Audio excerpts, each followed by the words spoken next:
مغل بادشاہ اکبر بہت سمجھدار، ذہین اور جہاندیدہ حکمران تھا۔ اس نے اپنی سلطنت کو چلانے کے لیے مختلف امور کے مشیر مقرر کر رکھے تھے، جن میں 9 مشیر لوگوں میں 9 رتن نام سے مشہور ہوئے۔ ان مشیروں میں ایک بیربل بھی تھا۔ بہت عقل مند، وفادار اور پرمزاح ہونے کی وجہ سے اکبر بادشاہ اسے بہت پسند کرتا تھا اور دوست کی طرح پیش آتا تھا۔ بیربل شہنشاہ کے ساتھ سلطنت اور حکومت کے امور کے علاوہ سیر و تفریح اور کھیلوں میں بھی حصہ لیتا تھا اور چوگان یعنی پولو بھی شہنشاہ کے ساتھ کھیلا کرتا تھا۔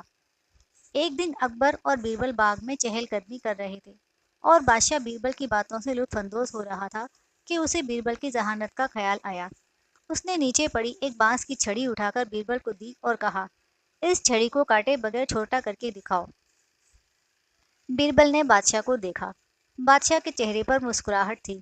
بیربل نے کچھ دیر سوچا، ادھر ادھر نظر دوڑائی۔ اسے قریب ہی بانس کی ایک چھڑی دکھائی دی جو بادشاہ کی چھڑی سے لمبی تھی۔ اس نے بادشاہ کی چھڑی زمین پر رکھی، اس سے تھوڑا فاصلے پر اپنی لمبی چھڑی رکھی اور بادشاہ کی جانب مسکراتے ہوئے دیکھ کر پوچھا، اب بتائیے کون سی چھڑی چھوٹی ہے؟ آپ کی چھڑی اس طرح بغیر کاٹے ہی چھوٹی ہو گئی۔